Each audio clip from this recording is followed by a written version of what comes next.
Hello everyone, good morning. So today po, gagawa po tayo ng isang page, business page po sa FB. So pumunta po kayo doon sa inyong Facebook. And then ganito po yung makikita ninyo doon po sa main page po ninyo. Ito po may marketplace. Ito pong nasa left side. Hanapin niyo po yung pages. Okay, so pag nakita niyo yung pages, marami po akong mga page. So, click lang po ninyo itong create new page. Tapos, gumawa po kayo ng page name. Okay, so maybe I'll put this. Live Good, Cagayan de Oro. Okay, category required.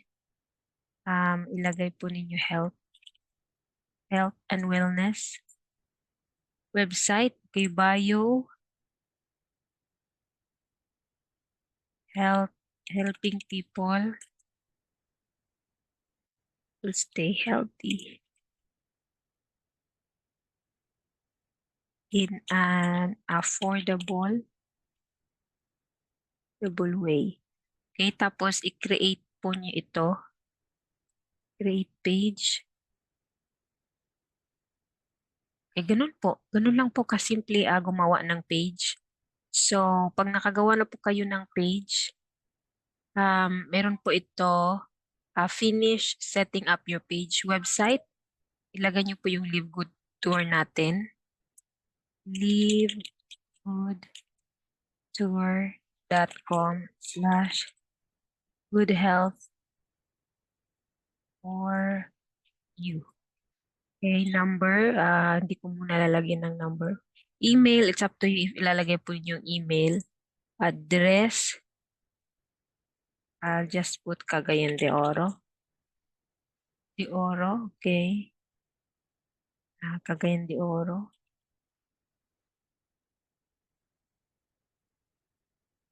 Okay, zip code 9,000. Okay, always open. Then next, click nyo lang po yung next. Tapos, add profile picture. Dapat nakasave po kayo ng mga pictures po sa inyong cellphone or sa laptop. Okay, ilalagay ko po dito yung, maghahanap po ako dito sa June. Okay, any picture will do po. No, ito, work from home. Yan, magandang picture yan. And then add cover photo. So, lagay ko po ito. Okay? So, ganun po ang pag-add ng picture. And then, add action button. Pwede po nyo itong, pwede po nyo click itong sign up para pag i-click nila po yung website ninyo, kung gusto nila mag-sign up, automatic na po yun, madadirect sa site po ninyo. Okay, next. Website link, lalagay po ninyo yung Live Good Tour. Tour.com/good health for you. Okay, tapos alamin nyo siyang tama kasi mag-check yan. May check dito. So, save lang po.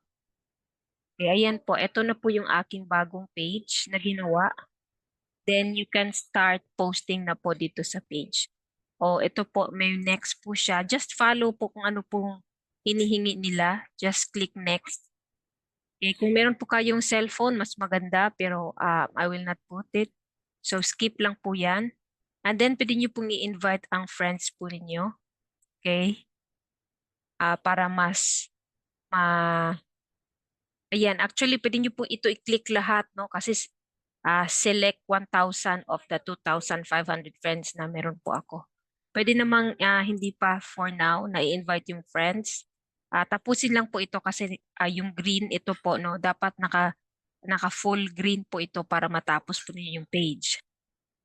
Okay, so i-click lang po and then, ayun na po, meron na po akong page sa ang aking Live Good Cagayan de Oro.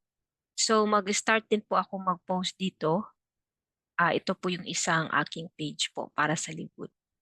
Alright, so hopefully gagawa po kayo ng page para kasi dito po sa page ipo-post po natin yung ating mga product, mga services.